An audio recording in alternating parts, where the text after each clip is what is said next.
चिड़ियाँ चहक रही हैं, लोग भक्तों के लिए भोजन की व्यवस्था में लगे हैं, यही उनको रोजगार देता है। यहाँ की चाय के चर्चे पूरे उत्तर प्रदेश में हैं। मैं बात कर रहा हूँ दोस्तों विशाल क्षेत्रफल में फैले माँ गंगा के घाट कचला की, जहाँ हर वर्ष लाखों श्रद्धालु अपने अंतर्मन की शुद्धि करने आते हैं। पहाड़ मोहम्मद, आपका क्या नाम है? कल्लू। सितार अली सितार बजाते हो? और आपका क्या नाम है? दिलावर खान।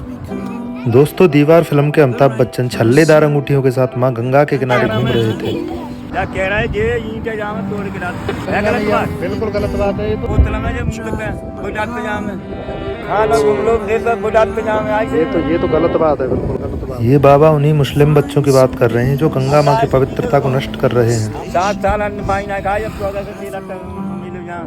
हां राजपाल नाम है मेरा।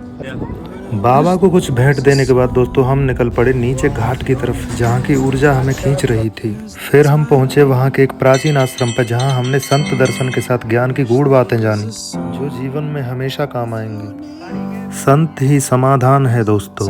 या उसका नरक में वास है, उसे जीवन मिल नहीं सकता। लाख तीर्थ करे और लाख यज्ञ करे, उससे कभी विभात ही नहीं मिलेगा। यहाँ एक प्राचीन संत ढाक वाले बाबा की मूर्ति है, जो बहुत समय पहले यहाँ साधना किया करते थे। यह वट वृक्ष मानो संतों की गवाही दे रहा है।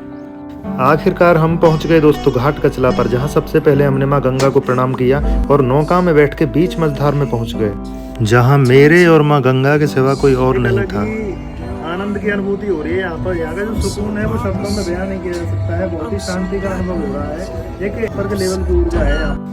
इस कोने से उस कोने तक नौका में बैठ के माँ गंगा की गोद में विश्राम करते रहे, जैसे कोई बच्चा माँ की गोद में आके सो गया हो। ये अनुभव अद्भुत और असाधारण है दोस्तों।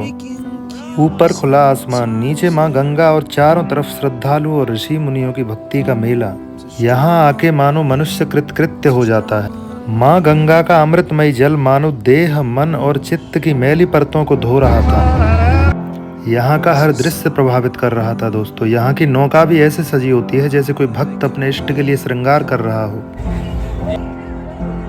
केवट पुत्र को उतराई देने के बाद दोस्तों हम पहुँच गए गंगा स्नान करने, और डुबकी लगाने के साथ साथ हमने वहाँ के हर एक पल को मस्तिष्क पटल पर अंकित कर लिया, जिसे कभी भुलाया नहीं जा सकता है। वहाँ की शुद्ध हवा, स्वच्छ अमृतमयी जल, खुला नीला आसमान, विशाल वृक्ष, वो गंगा की पवित्र मिट्टी, सब कुछ हृदय में घर कर गया दोस्तों।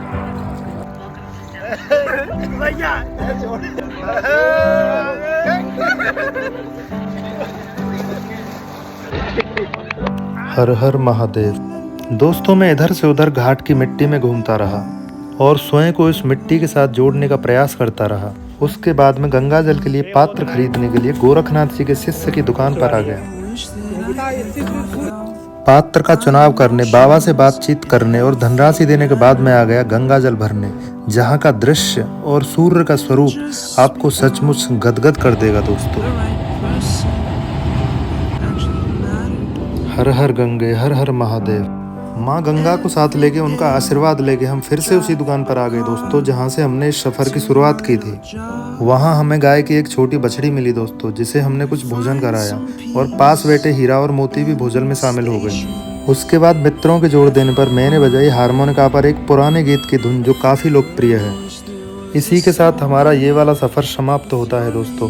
अगर वीडियो अच्छी लगी हो तो चैनल को सब्सक्राइब करें, लाइक एंड शेयर करें। धन्यवाद। हर हर गंगे, हर हर महादेव।